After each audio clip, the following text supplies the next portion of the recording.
Saudara, ada sebuah tulisan yang pernah saya baca yang mengatakan demikian.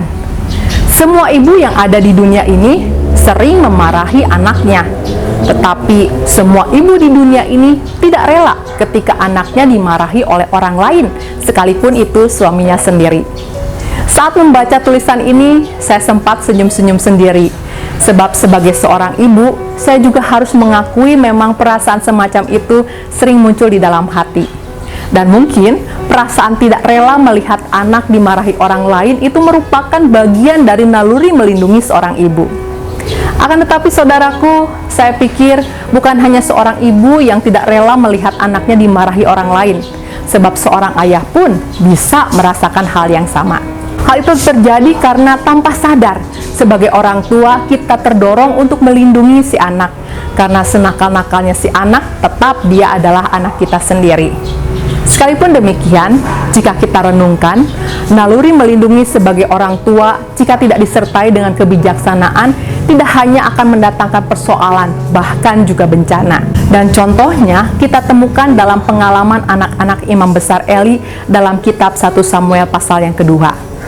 Alkitab bersaksi tentang bagaimana Hofni dan Pinehas berbuat tidak pantas sebagai seorang anak-anak imam besar. Dalam status mereka di bait Allah, Hofni dan Pinehas tidak mengindahkan Tuhan.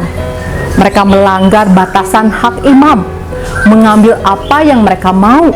Bahkan tanpa merasa malu, mereka tidur dengan perempuan-perempuan yang melayani di depan pintu kemah pertemuan, sehingga menjadi perguncingan umat. Lalu, apa yang dilakukan oleh ayah mereka? Apakah Imam Eli memarahi Hofni dan Pinehas? Saudaraku, ternyata itu tidak dilakukan. Imam Eli tidak memarahi mereka. Imam Eli bersikap lemah terhadap anak-anaknya.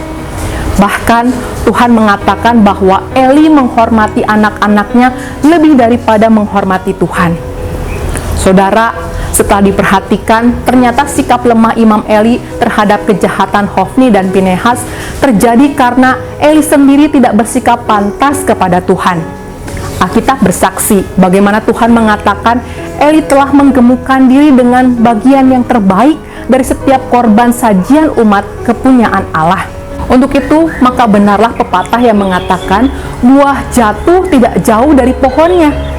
Anak-anak Dusila hadir karena orang tua yang tidak takut akan Tuhan, sehingga terjadilah bencana di mana Tuhan menyatakan amarahnya kepada mereka. Saudaraku, kisah tragis keluarga Imam Eli mengajak kita untuk bebenah diri dan menata pola asuh yang kita lakukan bagi mereka yang kita kasihi. Jangan tunggu Allah berperkara dengan kita, karena segala kelalaian yang kita lakukan dan kejahatan yang kita biarkan. Kita harus ingat, untuk kebaikan diri sendiri, jangan ponggah dan merasa kuat. Mari tetap hidup dalam rasa takut akan Tuhan.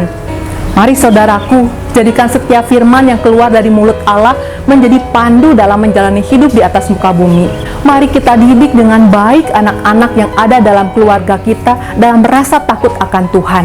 Untuk itu, jika anakmu berbuat salah, tegurlah dia, sebab bukankah Tuhan saja menghajar orang yang dikasihinya, dan ia mencambuk setiap orang yang diakuinya sebagai anak. Kiranya Tuhan menolong dan memampukan kita semua menjadi orang baik, sekaligus menjadi orang tua yang baik bagi anak-anak kita, sehingga mereka akan tumbuh menjadi anak-anak terang. Kiranya Tuhan menolong dan memampukan kita. Amin.